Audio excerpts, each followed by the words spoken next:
Welcome to the weekly webinar about online courts and the defense bar. My name is Jeff Burkhardt. I'm the Executive Director of the Texas Indigent Defense Commission.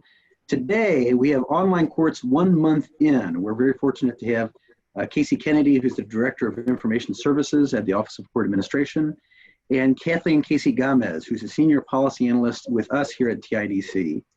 They have a lot to go over today. I encourage you all to use the Q&A function for any kind of questions that you have. We're going to get to as many as we possibly can today, so feel free to add it to those, and I'll try to moderate the questions at the end. Kathleen, if you can go to the next slide. I guess we don't have the intro one. That's okay. So a couple different things. One, we'll try to get you the links to the past webinars in the chat function. So we'll try to post those in just a little bit, so you have links to all the ones we've done in the past. Our very last webinar in this series is going to be next week. We're going to have Professor Chris Roberts from the University of Texas. Chris Roberts was a defense attorney in DC, then in Texas, and he's going to be talking about client-centered representation in the age of COVID-19 and online courts. So he'll be speaking next week. One quick disclaimer: we love Casey and we love Kathleen, but whatever they say doesn't necessarily represent the views of TCDLA or TIDC. They're just here for informational purposes. It's not legal advice. So they're just here to help out. And I think that'll do it. We'll have links for you all to next week and links for past webinars. Kathleen, anything else before we jump in? No, just one thing to remember, there's a lot of content and links that I've packed into this PowerPoint. If you want to take notes because that's your learning style, that's great, but I will make sure that a copy of the PowerPoint's available so you don't have to stress. Sounds good. All right, well, Casey and Kathleen, welcome, and I'll hand it over to y'all. Okay, great. Well, I'll go ahead and get us kicked off here. As Jeff said, I'm Kathleen Casey-Gamez, Senior Policy Analyst with TIDC. We're really grateful today that Casey Kennedy, who is the Director of Information Services, has joined us today. Casey's been one of the real architects of the rollout of online courts here in Texas. So the way we're going to go through our presentation today, it's a little bit of a tag team. I'll go ahead and walk you through 3 main topics. The first is going to be trends in online court usage, kind of talking about what we've seen so far this month, what I've observed, what people have told me about. We're going to spend a significant amount of time talking about security, because that's been a big question with Zoom meetings. And then finally, we'll talk a little bit about what's next. The way we've structured this webinar today, we've left hopefully a significant amount of time for your questions, because this is, as I mentioned before the webinar started, between when I began the PowerPoint kind of compiling and yesterday, every single day I was updating or adding something new, because the information is just changing that rapidly. So to begin with, let's just talk about what online court usage has been like in Texas. So it's been about a month, is that right, Casey, since it rolled out? Yep, since about mid-March. So since mid-March, and these statistics are updated as of yesterday, there's been about 12,000 meetings and over 162,000 participants. And I think I heard you and Jeff talking earlier that between 1,300 and 1,400 courts are online, is that right? Yeah, and so those meetings are conducted usually by that 1,300 to 1,400 hosts, if you will. And we have enough licenses to give each judge in the state a license so that they could be a host. And is it fair to say that there's some courts that are using it pretty frequently and then others that aren't using it too much? Absolutely. We see usage depending on the court type. Some courts will do that, like what I would call a cattle call docket, to where everybody's in the room at the same time, and then they just bring people in and out of the waiting room. And other courts will set up specific meetings, if you will, for a particular hearing if it's something that they know is going to take a fair amount of time. Excellent. So one thing that I think is really important to point out, not everybody knows this page exists, but if you're a practitioner, I really suggest going to the online court directory that Casey and his team has set up. I've taken a screenshot of it here, and what's really great about it is that you can actually see which courts are currently streaming at the moment you visit the page. So it's if you navigate to txcourts.gov, you can get to it very quickly. But I really suggest that whether you've done a number of different hearings or you've never appeared remotely before, take an hour or so and watch how different courts are conducting the hearings. It's really fascinating. And frankly, I think it's really good background preparation as a practitioner. And if I remember correctly, Casey, you said there's about 500 or 600 courts online. Is that right? Yep. So we're currently tracking about it's a little more than 600 courts that have a YouTube channel established. And the caveat to this page that we're showing on the screen now is that the little check mark that you see on the right, because of the sheer volume of channels that we're monitoring, we only get to go cycle through them about once every 5 to 7 minutes. And so it could be that you could click on one of those and you'll catch the last, 30 seconds of the hearing, and then it'll freeze on you saying that I'm done. But just be aware that because of the number of volumes, we can't get instantaneous updates when things are on. But generally speaking, Kathleen's right. You can go and click on there and hit watch and go see things. Earlier, I was in there today, and I can't remember what county it was in, but you could see them having hearings to where there were people in the jail, and you could see all the attorneys, the different counsel on screen, and they were going through what it was that they were doing. I think it was like a bond reduction hearing that was going on. But yeah, it's very interesting to go watch all this stuff online. And what's really interesting, in the hour, I spent about an hour or so yesterday, all different types of proceedings are now moving online. So there weren't only criminal dockets that were being heard, but civil dockets. And so that's another thing that if you take the time to click around and watch what's going on, you'll really see that even depending on the type of case, it might be handled differently. So once again, I think it's really important to go and watch some online court. So just a little bit more about general trends that we've seen. Most courts are using Zoom if they're using the online service. Some courts are using other programs such as Microsoft Teams or WebEx. And as I mentioned previously, before the meeting started, if you were online, you heard me mention telephonic hearings. Those have been around for years and years. So some courts are also still using those. One of the main questions I've received, at least from the defense community perspective, is whether or not these Zoom hearings will continue after the pandemic is over. And Casey, it's my understanding that these Zoom licenses are good for at least 1 year. Is that right? That is correct, Kathleen. When we bought Zoom licenses for the courts, we bought it at a year at a time. And so we have enough licenses to cover going up through mid-March of next year. And then at that time, we'll evaluate the cost and how much they're being used to see if we'll continue it beyond that. And I anticipate that we probably will. Yes, thank you. And if some of the language I pulled from this slide is directly from the OCA website. And just from the practitioner's perspective, I think that's an important point to know. Certainly, there's concerns about implementation of online courts, but it's not something that we can unfortunately, fortunately or not, it's not something that we can really ignore, because there's a good chance that there might be other situations where judges see fit, for example, a natural disaster or other areas where online courts might be used again, or frankly, just part of the regular practice. This is something that just happened this week that I want to bring to everyone's attention. It was the 12th emergency order from the Supreme Court of Texas.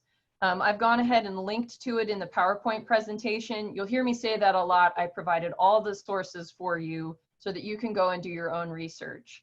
But one of the changes this week is that grand juries, which were previously not being conducted remotely, now there's the opportunity that they may be held remotely. Now that's grand juries only, but in another state, in Michigan, they are actually piloting and of course, everybody says everything differently in terms of how you say petit jury or petite, but Michigan is actually going to initiate pilot projects related to how to conduct remote jury trials. And so again, that's not happening in Texas, at least with anything other than grand jury trials, but it is interesting to watch the national trends because, you know, Casey, I think it's fair to say all the states are kind of learning from one another and kind of talking to one another. Is that right? Absolutely. So if you think about the court system, my position as IT director at OCA, the other states have their versions of OCA and they all have IT directors. And I can tell you that we're all right now just generally focused on doing remote court operations in general. So hearings, how do we get exhibits back and forth? How can we do signatures when we need to? All that other good stuff. So it's definitely stuff that, depending on the topic of things, Texas may or may not be ahead. Generally speaking, like in all things, Texas is always kind of a little bit above average. And so, yeah, we're continuing to do that. So seeing that other states are moving ahead this direction doesn't surprise me. Right. So I want to ask you, you know, at this point, Casey, what do you see as successes so far, and what do you see as additional challenges? Well, that's a great question. So some of the things that I would say have been successful is the ability of the court to embrace the technology of things. Because, you know, I've been at OCA for just shy of a decade. And so I know that generally attorneys and judges shy away from the technology and would rather not do that. But we've seen them jump, you know, feet first into the deep end with remote hearings and have had a really good understanding of knowing that it's not going to be perfect and that it's not going to be exactly like it would be as if you're standing in a courtroom. But the level of adaptation and the innovation that we've seen has been really successful. And the other great part of that is that we've been able to keep justice flowing in the state. We haven't had to say, well, you know what, we're just stopping everything. Some of the other additional challenges that we've seen, and we're trying to figure out how to do this nationally too, are things like passing exhibits back and forth, because we know in trial that there may be things that you need to get in front of the judge. And so right now that's kind of been at an ad hoc basis. We have some judges that have access to OneDrive or Teams or SharePoint that can go get files that way. We see them using Box and Dropbox too, which is fine in most cases.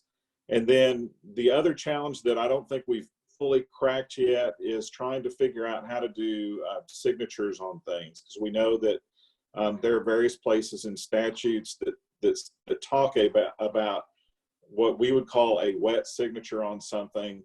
And in some places, and I don't know if this is in Texas or another state, but some of my counterparts were talking about needing thumbprints or like a physical fingerprint on a document.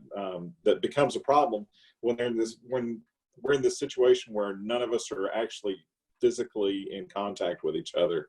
The only other challenge that we've been dealing with, which we'll talk about more when we talk about security, is a lot of either misinformation or old information about security around this. And so we do get a little bit of pushback here and there with different courts or different IT departments that may not have been keeping up with the current events of what's going on and have made a decision and moved on.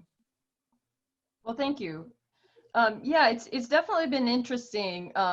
And speaking of the conversations, we're getting a lot of really good questions. And what we're going to do with those is we'll get through our presentation.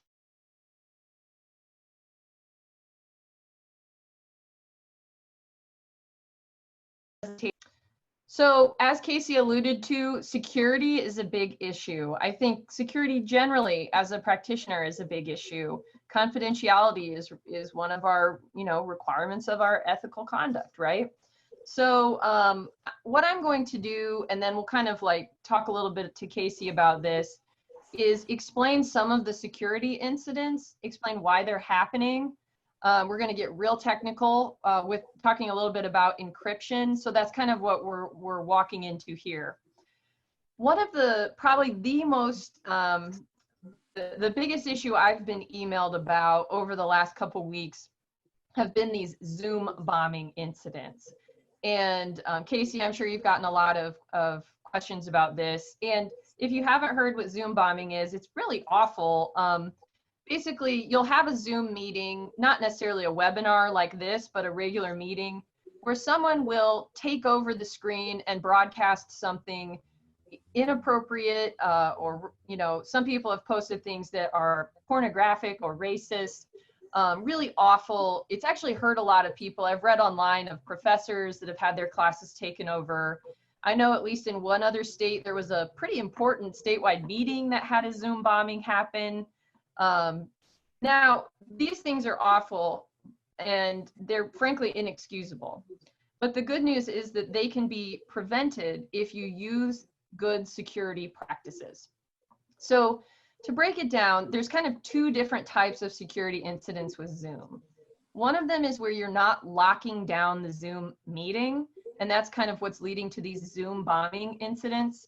And then there's also kind of a general issue that we always have when we're communicating online, which is the concern about, you know, bad actors intercepting our private communications.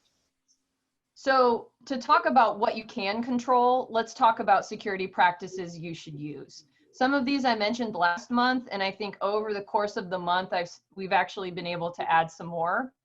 So first things first, your passwords need to be strong. And if possible, consider using a passphrase. And Casey, can you explain what that is? Sure. So this is the eternal struggle with all things passwords. You have to have something that is simple enough that as a human that you can remember it, but then strong enough so that a computer can't get to it, or a bad actor can't get to it. And so a passphrase is nothing more than a particular, it may be a line in a movie. We've heard some people use their favorite verse from the Bible. Other people use stuff from theater. But basically, you take a sentence like the quick brown fox jumps over the lazy dog, and then just use the first letter of everything in that sentence, and then that turns into a password. And if you want to make it more strong, you can use capital letters or not, or punctuation, or do things like change all your letter E's to the number 3, or the letter A to the @ symbol. Those kinds of things make for a good secure passphrase. Absolutely. You should use different passwords for different services. Keep your personal and your professional life separate. I probably forget my password to my bank account every second week, but you should really, especially with your anything related to your law practice, you should be using separate passwords than you use to get into your Gmail or any kind of online shopping that you do. Where you can, and you cannot do this on Zoom, but anywhere you can have 2-factor authentication, you absolutely should set this up. And in fact, I saw this actually just this week, the value of this. 2-factor authentication is where, for example, I would log on my computer, and then on my cell phone, it would ask, hey, is this really Kathleen? So you use 2 different ways to authenticate that you're really you. Another thing that's popped up that frankly just makes me sad, bad actors on the internet have started creating viruses where the name on the link that might be in an email is similar to Zoom. So everybody's hearing, okay, I got to download Zoom. I got to download Zoom. Oh, great. My friend sent me an email with a link to download Zoom. Well, that could turn out to be a virus. So the only place you should download Zoom from if you decide to download the desktop client should be the official Zoom website. In my first webinar, I kind of walked through that and took some screenshots, but of course you can always just go to the regular Zoom page and go to the download page, and you know you'll be secure. 2 more really quick things. Never share links to Zoom meetings publicly. You know, so if you're working with your judges and they want to maybe put a link on, you know, Facebook or social media, don't do that. And then every meeting where possible should have a password.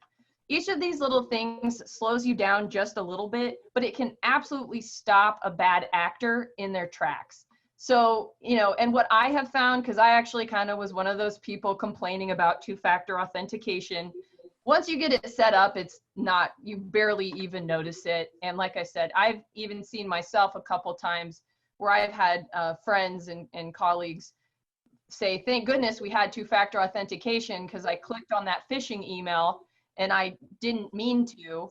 And, you know, we've all been there. I frankly practically almost clicked on one this week myself.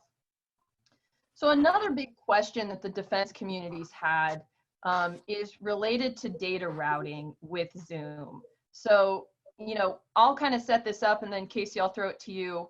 You know, the data over the internet, messages have to be routed through different servers and data centers. And those data centers have to exist in real world places.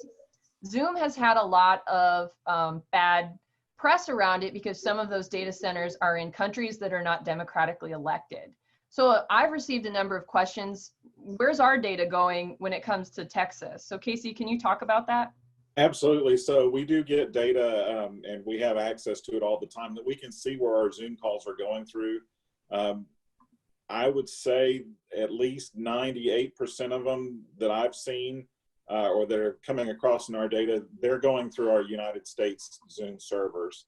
And specifically, Zoom's got a data center. The closest one to us is in South Carolina, and most of our traffic is going through the South Carolina data center. Secondary to that is the one that's out of New York State, and it's going through that one. The screen that Kathleen's, the slide she's got up now is what it looks like to us at the administrative level to select our routing. So for our tenant itself, this one's got Hong Kong, China checked, but in the OCA tenant, we have it unchecked. So we'll allow traffic to go through Australia, Japan, US, of course, Canada, Europe, India, and Latin America. And it's important to note too that we've left this setting unlocked. So you can kind of see on the screen at the top where it says select data center regions, and there's a little lock symbol that's unlocked.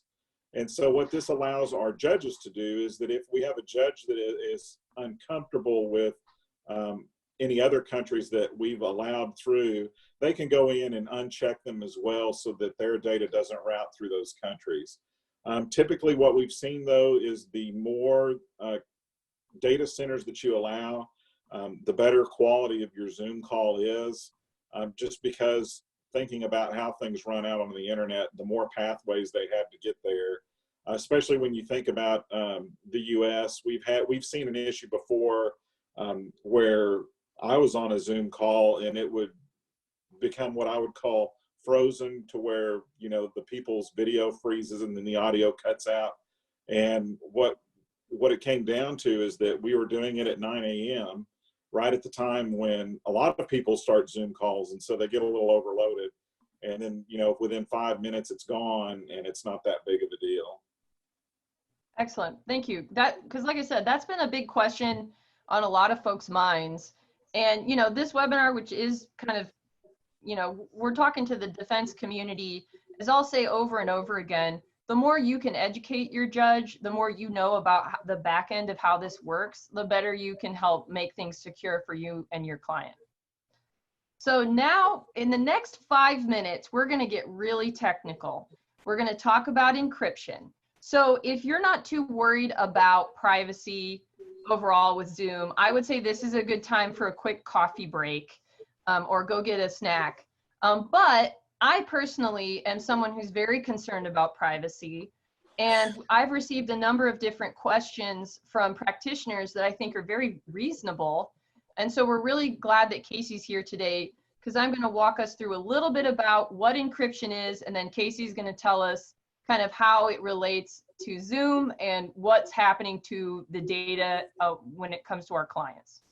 So one other thing, just to kind of preface this, encryption, computers, they seem overwhelming, but personally, I think this is way easier than the Erie Doctrine and civil procedure. So if you think of it just like a complex system that you just have to work out, frankly, there's far more confusing topics within the law than this. That's always the pep talk I give myself, so I'm giving it to you all as well. So thinking generally about the internet, it's, you know, and this is very, very, very simplified. Casey, I'm sure you would be shaking your head to see how I've simplified it, but I like to think of this generally as a series of messages, data that we're passing back and forth. And to talk about this, we're talking about, there are people who want to send and receive messages. There are servers that are passing along the information. And then there are bad guys that might want to see the information. Okay. So in order to protect our data, we do something called encryption. We encrypt it. So encryption is like using a very, you know, it's the electronic modern version of a decoder ring. It's using complex algorithms to scramble the data so that people can't decipher it unless they have the keys to do so. There's two types of encryption. And when we get to talking about privacy in Zoom and is Zoom secure, when the language or what we're talking about is what kind of encryption, how does Zoom scramble our messages so that no one else can read it? So there's two types that I'm going to talk about today. End-to-end encryption, which is generally considered the most secure. Now, again, this is very simplified, but end-to-end encryption is going to be the most secure. And then there's another type of encryption called transport layer security, or TLS encryption. So to talk about the more secure encryption, I have this kind of graphic here I found on the internet. Let's say that Bob wants to send Alice a message. And Bob doesn't want anyone in the middle here when he sends the message to be able to see what he wrote. Well, he and Alice are going to get together before Bob sends his message, and they're going to say, okay, when you get my message, set your decoder ring to 3, and that's how you're going to decode it. Okay. So only Bob and Alice have the key, and they know how to set it up to decrypt the message.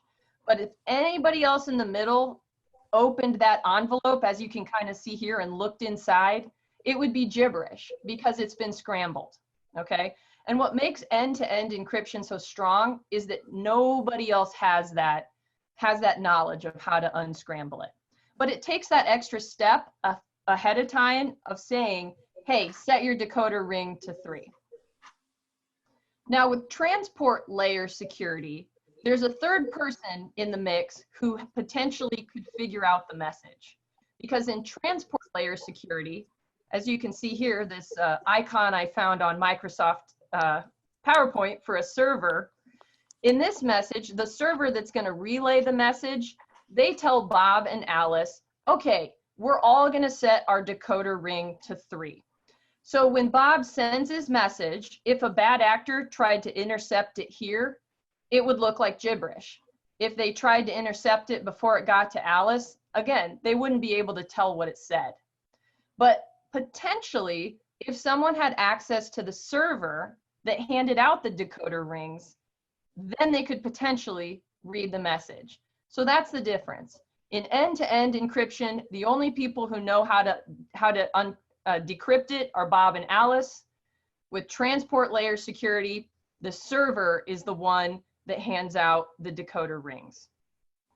So Zoom uses transport layer security encryption. So it's that second one I described where the server hands out the decoder rings. Now, what's interesting about that is, you know, my first reaction was, well, that's not as secure. I would like for just me and the recipient to have the decoder rings.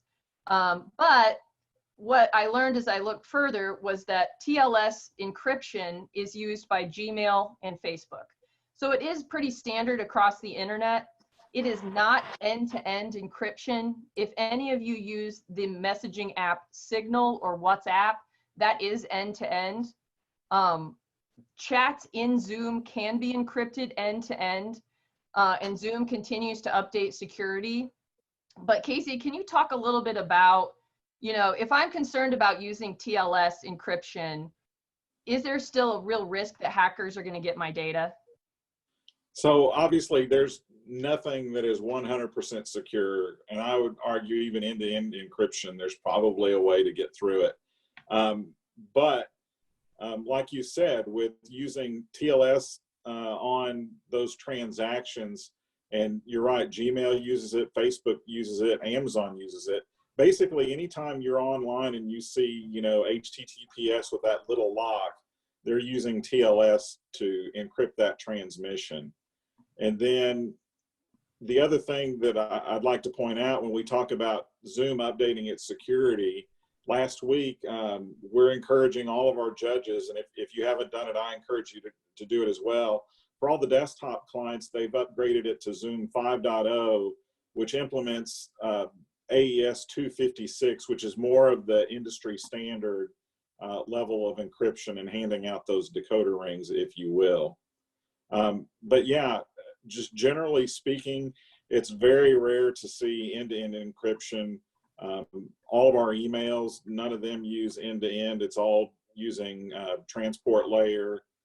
So I would say the security that we've got with Zoom, at least with encryption of the calls, is about the same that we would expect for our email and just general transactions that we do with the internet.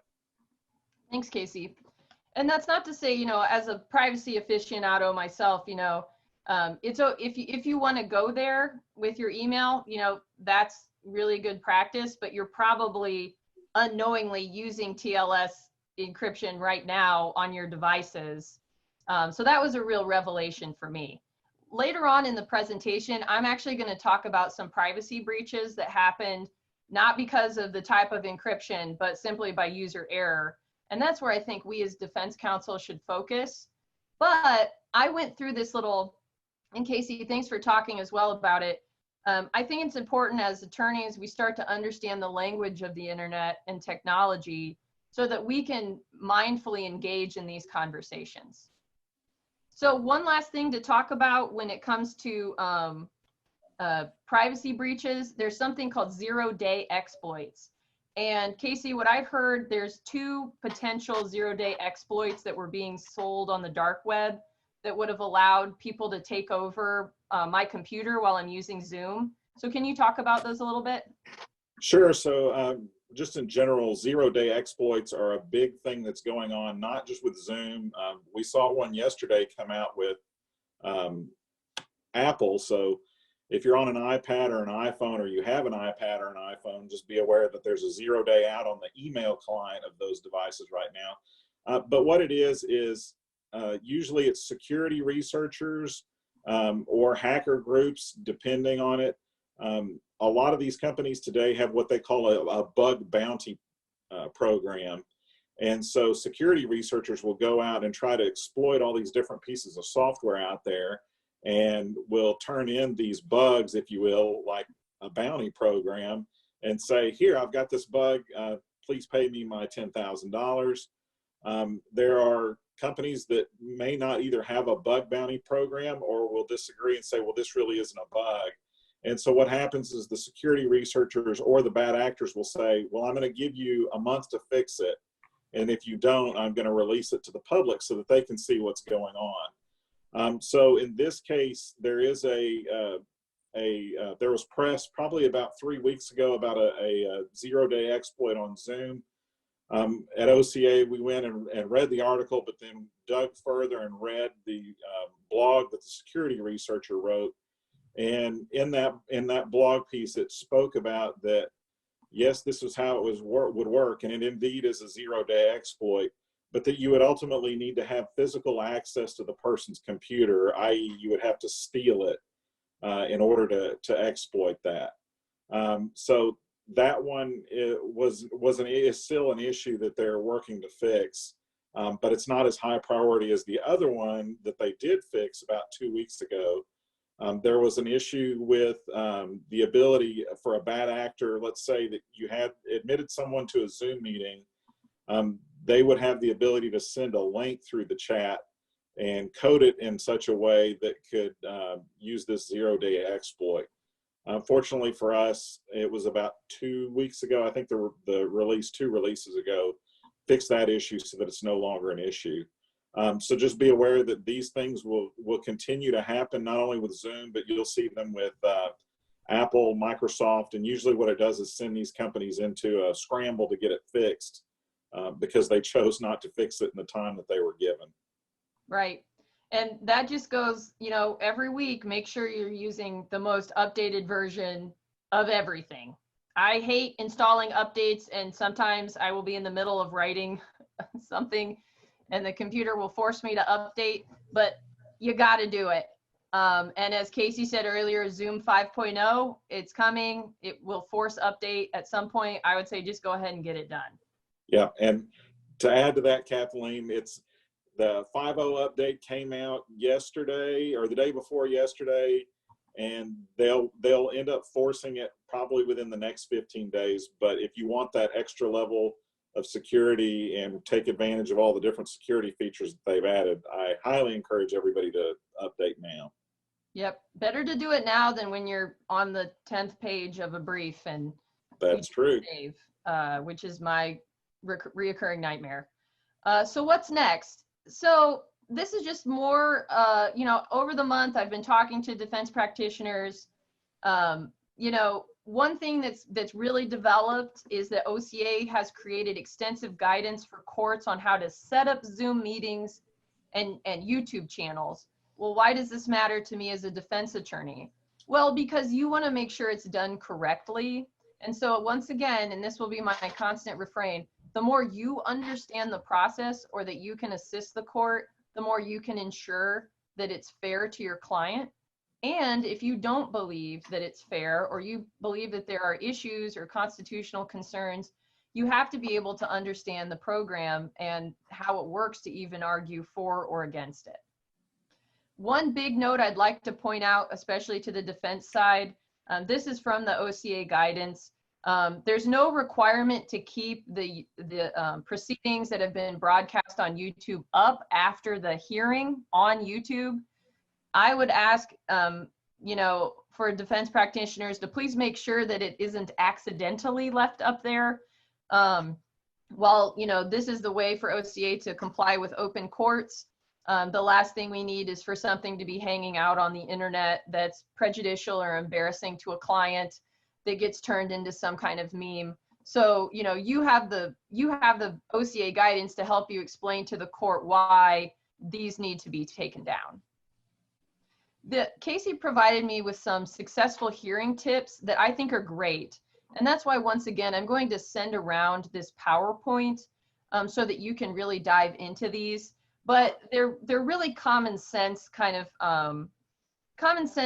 practices that, like I said, I'm not going to read them to you all here, but once again, test ahead of time, check your lighting, mute yourself when you're not speaking, all these nice common sense things that it's actually pretty easy to forget once you get familiar or comfortable with Zoom hearings. So I'll have you go ahead and read those on your own time. You are the guardian of your client's privacy. This is, again, you know, we've transitioned from technology to kind of start talking about the real world implications. So I received yesterday word that actually from another state that someone here in Texas was on a Zoom broadcast proceeding.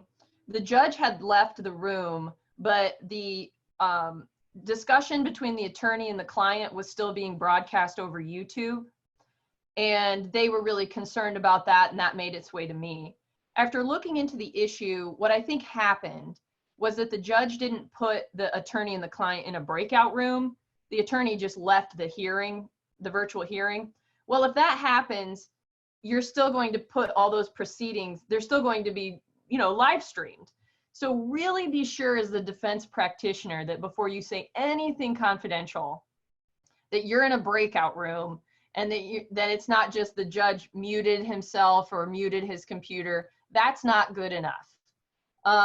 Another thing that a very bright defense practitioner suggested that I think is a good idea is maybe having the proceeding on a second screen. Have the YouTube up, maybe on your cell phone or in a small window so that you can actually see what's being live streamed. That's another really good way to really double check and make sure that nothing private is getting out. Another big thing I just wanted to point out was in a couple of the proceedings I watched yesterday, it wasn't clear if the defendant had a confidential space to meet with their client. So if you are working with folks that are in jail, you need to negotiate that ahead of time. Hey, if I need to press pause and go into a breakout room, judge, is there a confidential meeting space? And that means no deputy in the room where I can talk to my client. Because I tested it out myself yesterday. The breakout rooms are not broadcast. And that's right, Casey, correct? The breakout rooms don't go on the live stream? That's correct. The only thing on the live stream is the main room. So as long as you're in a breakout room, you can have those confidential communications. But the things I saw yesterday, I think were just, this is a new technology and we're figuring it out. But once again, it's going to fall on the defense counsel to be the guardians of privacy. Another thing I'd like to point out from things that I've watched, and then we're wrapping up here and we're going to get to questions. You are responsible for your client's image. So once again, I've been watching these hearings, and I think everybody is really trying the best they can. But a couple of things I saw yesterday that were kind of concerning. There was at least one hearing I watched where only the top half of the defendant's head was visible. Like truly, you couldn't see any facial expressions below the eyes. That's an example of where I would be very concerned, in terms of making sure the judge can really see my client. There are concerns with video hearings that there's a level of dehumanization. Studies will show you that we change how we perceive people when we watch them over a video hearing. So if all it takes is for a deputy to move a camera down a little bit so that the defendant's full face can be in view, that's something that you should really make sure is ahead of time, make sure of that ahead of time.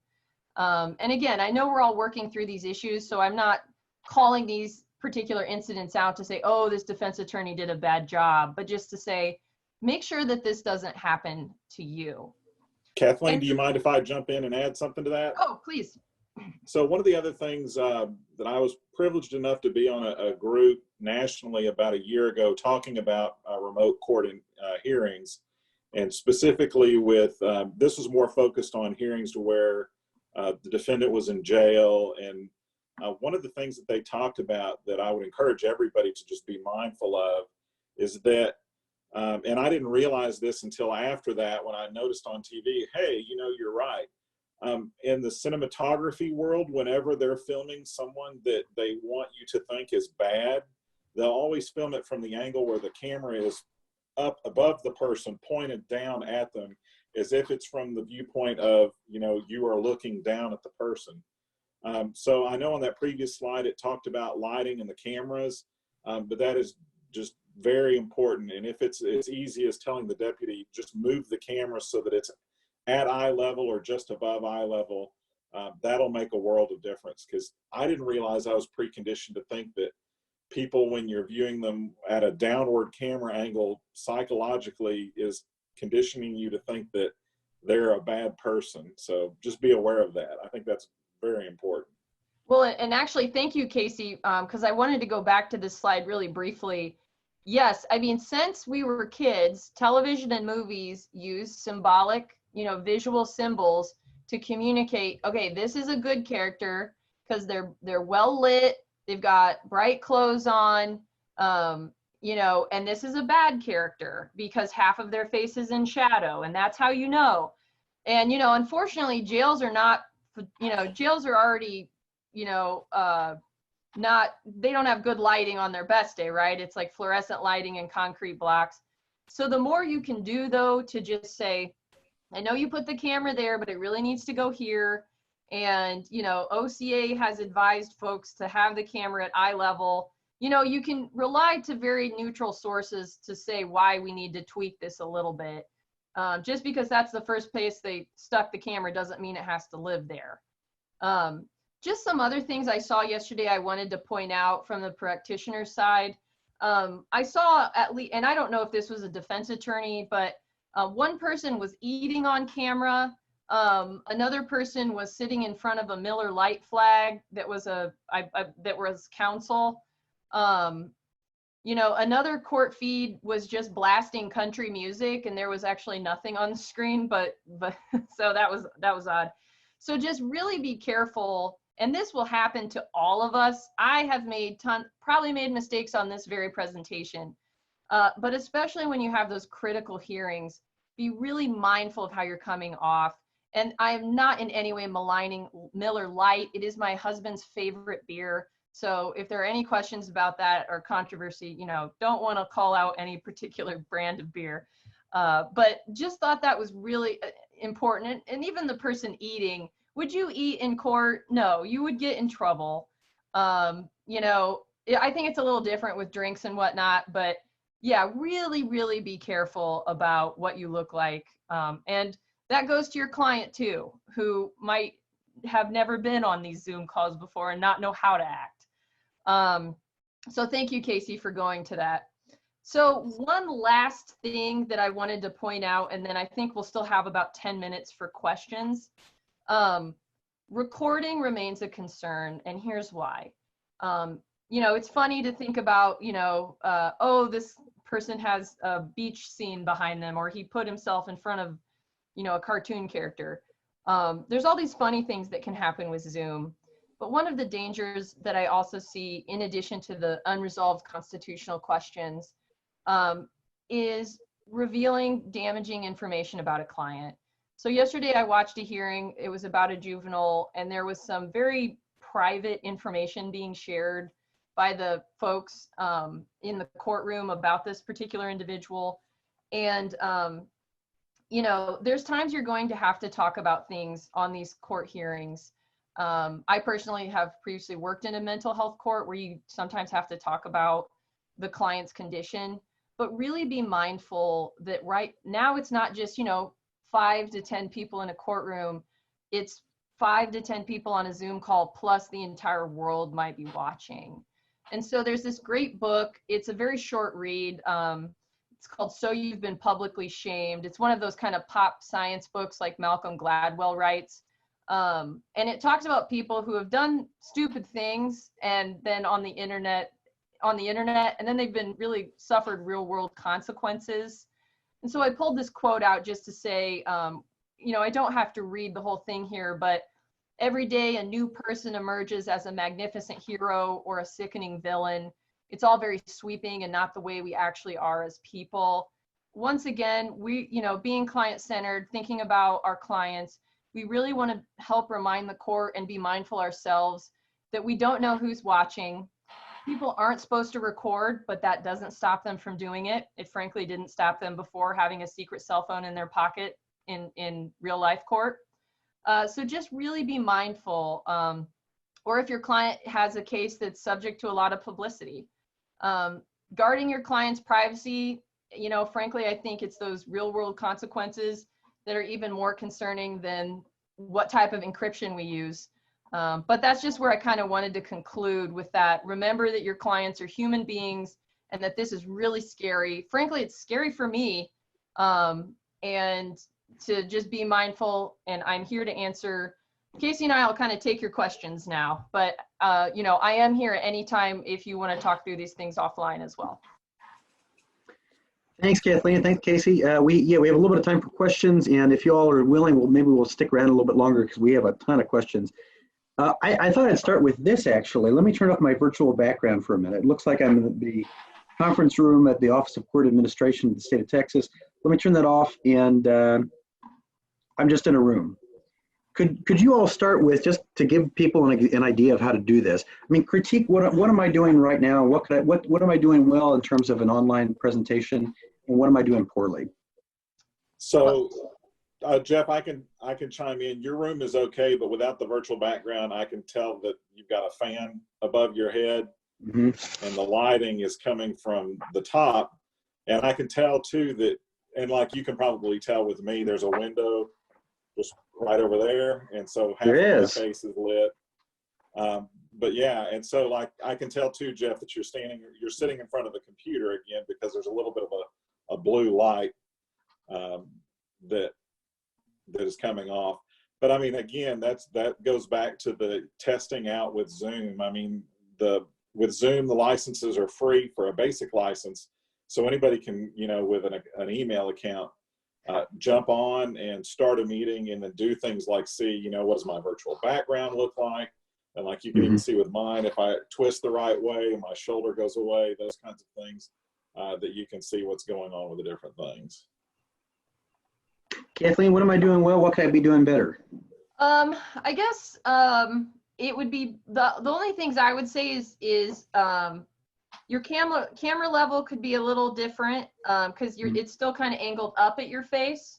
And then the other thing is that's much better. And then the other thing is, if let's say you were in front of a judge and you were making a really impassioned argument, when you're sitting back here, it's a little hard to read your facial expressions. So when you need the judge to know you're serious, like here yeah, exactly. Sitting forward a little bit makes you the center of focus. Without exaggeration, I've been watching videos from like filmmaking school, and actually looking into that is really important, because once you peel back the onion of how detailed editors and cinematographers frame things so that your attention is drawn where they want it, it's pretty wild. But those are the things I would say. Sit up straight, Jeff, and sit closer. Like I sound like a second grade teacher, but it's true. Got to have good posture even on the internet. And I keep on reading that we shouldn't be wearing patterned ties. These don't come across very well over the internet. Is that right? Solid color? That's right. All right. Solid colors, soft colors, those kinds of things. Yes. Got it. And background wise, am I good here, or is it better with me using a virtual background? I'll switch back to the virtual. I think there's continuous discussions about that. So far, we haven't seen judges say anything like, oh, you have to have a virtual background. Obviously, like Kathleen said earlier, I would just, the preference is to be somewhere like the room that you're in, Jeff. There's a nice neutral wall behind you. There's not a whole lot of stuff going on. Like with Kathleen, we could tell she's into books because there's a lot of books right behind her. Or like with me, I'm just in my boring little office here. But, just being mindful of what's behind you and what the camera can see. And I've seen a lot of things with Zoom, or you'll see things on Reddit and other things where people have made mistakes and have forgotten that they're on camera and will sit there and pick their nose, or, stand up and you realize they're not wearing any pants, stuff like that. Just be very mindful of what's going on around you and your surroundings. Wear pants. That is something you should do. And here's why. I think we also had that Good Morning America clip that might have been I think it was a publicity stunt, but when you're in the zone and you're thinking about your case and you're arguing, the last thing you need to do is stand up and be not wearing pants. It also, I think personally, can put you in the right mindset, that you're going to work and that there's decorum, and that there are some courts that have a dress code. And a couple of weeks ago, I was wearing like just a Fort Myers Beach sweatshirt, and I walked into a Zoom meeting and everyone else was professionally dressed, and I felt kind of silly. So there's also that psychological advantage that you always want to look for, as a practitioner. They're like, well, I'm here, I'm prepared. Like, are you? We all get along, of course, but I always look for those little advantages. So wear a suit, solid tie, not patterned like this one. Don't sit way, way back. Right. Be up close, watch your camera angle, and consider a virtual background in your lighting. Does that sound about right? That's right. Yes. And the virtual background should be professional. Got it. I've seen a number of them that are funny, and I want you to listen to my argument and rule in favor of my client. And so maybe if you know your judge really well, I guess, but I would say make it a professional background. Got it. Very helpful. Thanks for using me as a guinea pig for this one. I appreciate it. We got a bunch of questions about online jury trials. Is Texas moving in that direction? And if so, how will that work? So, Casey, do you want to kind of start? I was going to say, I think I've seen, the most I've seen is Texas starting to play out with how grand juries work. I don't think if there are courts looking at doing jury trials specifically, I haven't seen any action on going down that road. If something were to happen along that road, I don't think you would see a very wide rollout, other than if we were to ever go down that road, it would be, we're going to pick a court or maybe a judge that's technologically more savvy than all the others to kind of work out what the kinks in that process would look like. Even with Zoom, when we first rolled it out a month and a half ago, that rollout didn't just go overnight. There was probably 3 or 4 days of where we were working with Zoom and a couple of our more tech savvy judges to talk about, well, how would it work here? Well, what about this? Well, what about that? And what are we going to do in this kind of case? To kind of run through those scenarios. So like I said, I don't see any action on jury trials at the moment. Not to say that they'll never happen, but I think right now we're basically doing the hearings that we're having now, and I'm seeing action on working out how grand juries would meet over Zoom and how that would work. And if I could add to that too, right now, I think I'm working with a national group, from the defense perspective on online courts. And, Michigan, I think, and this could be wrong, but as far as I know, Michigan might be the farthest. So watching what happens in Michigan would be a good way to see what works and what doesn't. But there's a lot of concern that has been voiced from the defense side about grand juries. And one thing, or not grand juries, but, Jury trials. Jury trials. Thank you. I was thinking about, So here's what I have to say on that. Every community and every legal community around the state is doing things that works for them.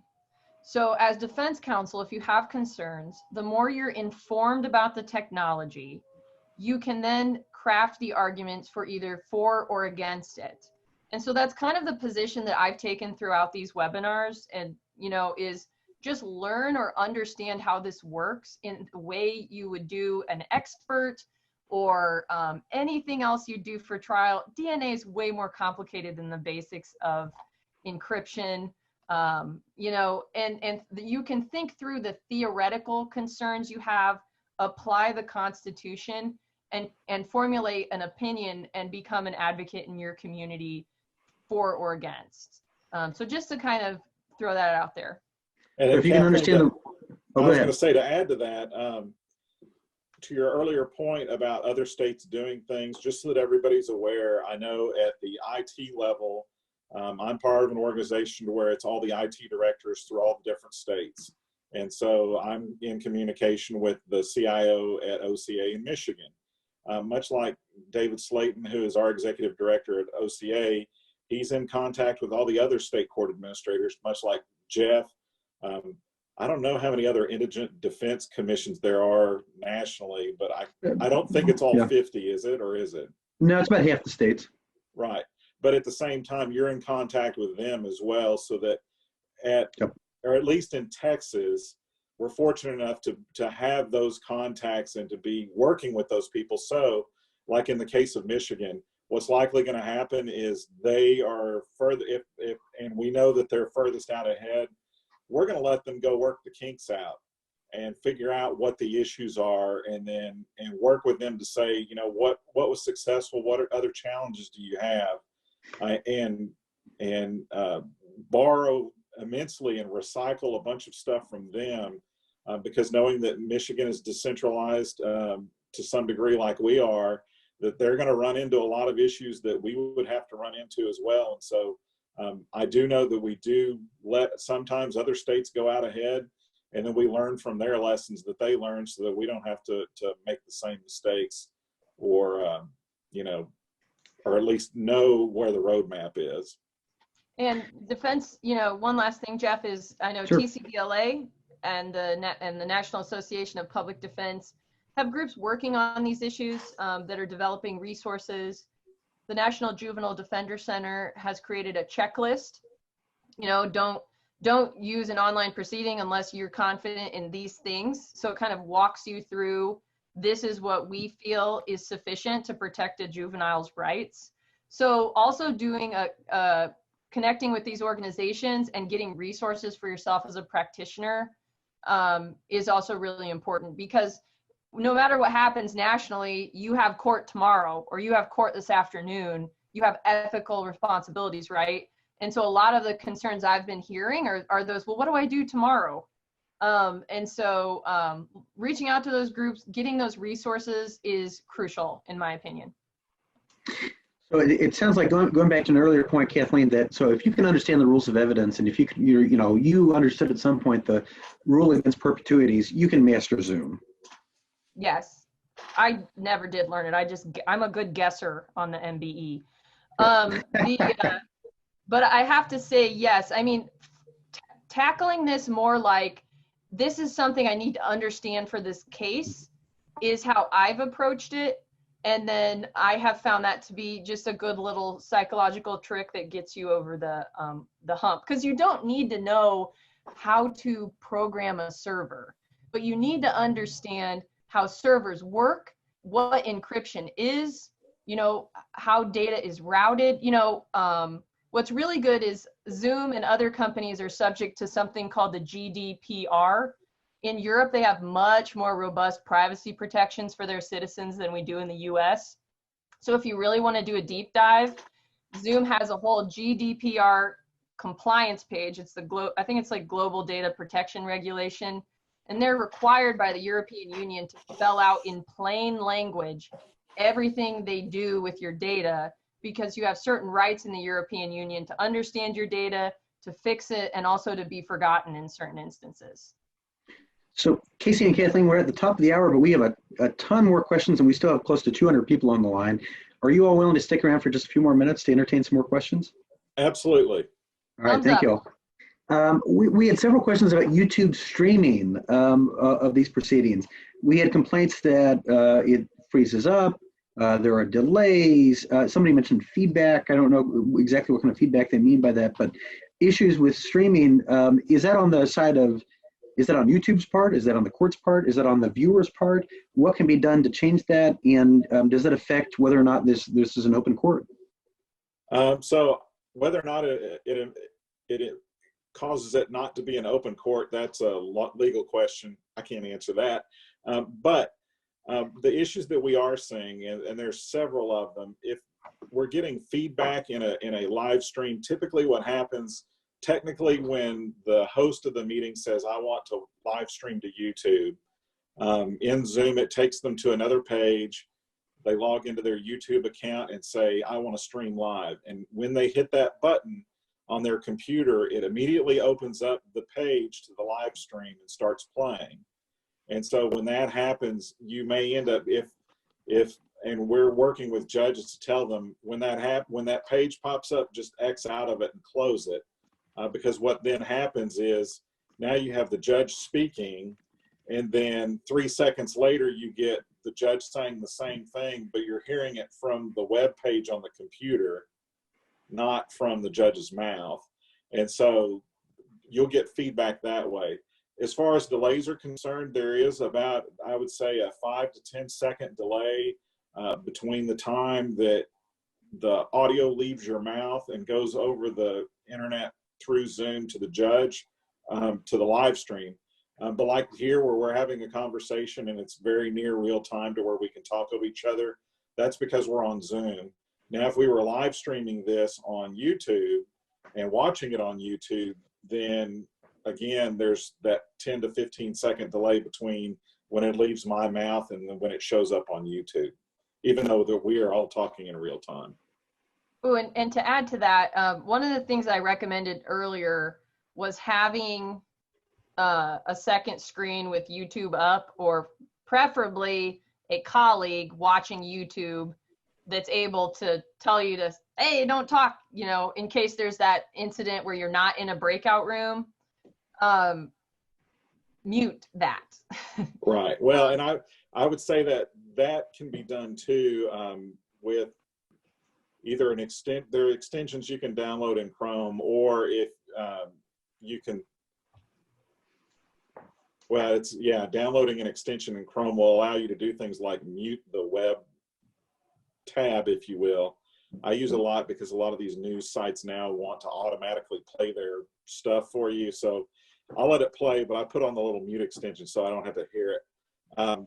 But if you have that, then that will allow you to do things like have the Zoom meeting up, and then over here in another little window, although it's muted, you'll be able to see what's going on YouTube, and then you'll be able to see then, hey, I just said that, and then you'll look over, and then 10 seconds later, you'll see yourself say it over here in the webcast as well. That's very helpful. Yeah, I think a lot of us are looking at these YouTube proceedings, and as Kathleen was saying, I mean, if you haven't taken time to watch these on YouTube, do it. Absolutely critical if you're going to be doing hearings online. We got a lot of questions about the virtual backgrounds here. You can see my hand disappearing. Oh no, Jeff. Can folks use just any photo? I mean, how do you use it? And Kathleen, I think you addressed this in your first webinar. Is my Yes. So one of the things, so Zoom has a whole how-to on how to set up your virtual backgrounds. You do have to use the desktop client, so you can't use the browser version, which the browser version is actually more secure if that's what you're worried about in terms of privacy, security. But you can use any photo, and you just go through the steps to enable virtual backgrounds, and then you upload your photo. But once again, you just have to be really careful. If I set up a virtual background, it would look very bizarre. I've done it with all my books and everything. So an ancillary question to this is, where do I get an image? Google image search. There could be copyright consideration, so I would tell you, we don't want you to steal copyrighted information, but copyrighted photos, but like you can find a photo on the internet that will suffice, that looks professional. You can do Google image search and search for something called Creative Commons, and those are freely licensed photos. And I found a couple, there's this very nice one from OCA. I've seen lawyers use a gavel, law books, Lady Justice. Because remember, you want a photo that, as Jeff is using, what Jeff is signaling is that he is an official working for the state of Texas that is also patriotic, so there's certain like coded images that your virtual background is going to send to your audience unconsciously. And so being mindful, like mine says I like records, books, and hearts, so if I was in a very formal meeting, I might move my camera to this plain back wall and get a virtual background. So that, you really have to think about the context. It's very simple to set up if you just walk through the Zoom FAQ. And truly, I will help you. If you email me, I can always walk through it. If the judges have concerns, Casey has a whole team at OCA, right, that are on call for the judges. Yep. Yeah. The other thing I'll add to that, Kathleen, is that be aware that when you use a virtual background, like the machine, like I'm actually on my iPad, and so it's a newer iPad and can handle it. But we do see a lot of computers that are that don't have the processing power to do virtual background. So from a technical perspective, you have to imagine, like with Jeff, the computer is taking in real time that image of Jeff, analyzing what is Jeff and what's the background, and then putting that other picture over the background, and it's doing it at 30 frames a second. That takes a lot of oomph for your computer to be able to do that. And so if you go in and do a virtual background and your computer doesn't have the right power or enough power for it, Zoom will assume that you have a green screen behind you, and it will do the best that it can. And so if you're like me, to where the color of my hair and the color of my skin are similar to the color of the wall behind me, it may get confused about where I am versus where the background is, and so you may end up looking like a ghost. Of course, just like web cameras, if you don't have one now, good luck finding one on Amazon. They'll sell you one for $800 that retails for $50. And the same thing has happened with green screens. But what we've seen is if you take like a white sheet or some kind of a solid color and put it behind you, that even with the lower powered computers, you can go into Zoom and say, here's the background color that you need to mask out. And as long as you're not wearing a white sheet, which would be bad anyway, that you can then have that virtual background even on a computer. And I saw that, Jeff, earlier you had sent out the link to the resource site that we have at OCA for using Zoom. On there is a nice 3-minute video that Zoom put out that walks you through, here's how you put in a virtual background. Cool. Thank you, Brett. That's helpful. We had a lot of questions on that. One legal question, and I should mention to the attendees, I mean, if you haven't seen Kathleen's original, it was actually the very first presentation we did in this webinar series, definitely start with that. I mean, she goes over virtual backgrounds and just some basics about Zoom and Zoom proceedings. And the second one, I think it was the very second one we did, was with Jennifer Lauren from the University of Texas. We had a lot of legal questions today that came up. Definitely go back and look at that. She talks about all sorts of legal issues that pop up. One legal question, though, that came up that was very specific, Kathleen, is Maryland versus Craig. So, you know, there's this whole line of Confrontation Clause cases in the United States Supreme Court. Judge Scalia, you know, or Justice Scalia was behind a lot of that, the Crawford line of cases. But Maryland versus Craig, somebody mentioned that case. Can you talk about what that means and why does that apply to any of this in terms of the Confrontation Clause? So Maryland versus Craig was a case that carved out an exception to the face-to-face requirement of the Confrontation Clause that allowed certain child victims to testify remotely. And so, just very broadly, without getting too much into it, like the upshot for why this case is now being talked about is, here's a way that remote testimony was allowed. You know, and it's something that I think everyone should go out and get and reread. So without necessarily going into my legal analysis too much on it, I will tell you that when it comes to online trials and jury trials, the big issue, among others, there's certainly due process and equal protection issues when it comes to access to technology, quality of technology, but really the Confrontation Clause questions are the number one, that's the number one issue that I see defense attorneys raising over and over again is, well, what about the face-to-face requirement, you know, of the Confrontation Clause? And so you will probably see some people using Maryland versus Craig to say, look, it's okay because here's precedent. And then you're going to see other people who are saying, actually, this is a well-defined exception. There's some really good material, a very good law review article I was reading yesterday about when they tried to amend the federal rules of criminal procedure to allow video testimony, and Justice Scalia was very much against that. He said something along the lines of virtual confrontation might be good for virtual rights, but it's not good for real world ones, or something like that. Of course, I'm mingling the quote, but you know, that's why, you know, if you're interested in this issue, go look at the Confrontation Clause doctrine, start with Maryland versus Craig, but understand you're going to find a number of different interpretations of what's required and what's necessary. And this is going to implicate a lot of facts about the quality of the service being used. And then there's some folks that are going to say, I don't care if it's a virtual reality headset, face-to-face means face-to-face. So it's a very, very interesting conversation that's just now developing. I've been trying to talk to law professors around the country, and some of them aren't even aware that this is happening yet. So I'm saying, hi, I'm in Texas. And they said, what's going on? So, I mean, I think it's really interesting that someone brought that up, because that's the issue right on the nose. Well, thanks, Kathleen. You know, another issue that a few folks brought up, how do you deal with exhibits online? And my recollection is on the, you know, we have a link to this in the chat. The OCA page, my recollection, Casey, is that it talks about using Dropbox for exhibits. And well, the specific question dealt with, does that create a delay in the proceedings? Are there other issues with presenting exhibits? So we've got on our OCA page a link to how to make a Dropbox account, and you can share exhibits that way through Dropbox. Certainly, some counties may have Box or SharePoint. or other methods to do the same thing.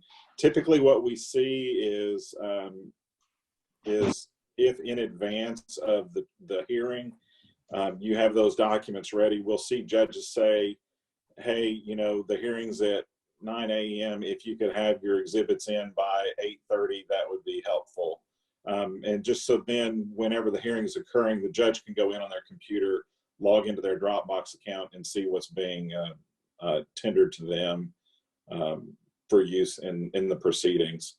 The other thing that I'll say that we've been encouraging our judges to do is electronically filing their orders and judgments and things like that. So if you have like a motion pending and they rule on it, you know, they may not be in the courthouse either. So whereas they may used to be putting their, you know, something, order granting a motion or denying a motion in a basket for a clerk to come and pick up and scan and put in and then serve on the parties.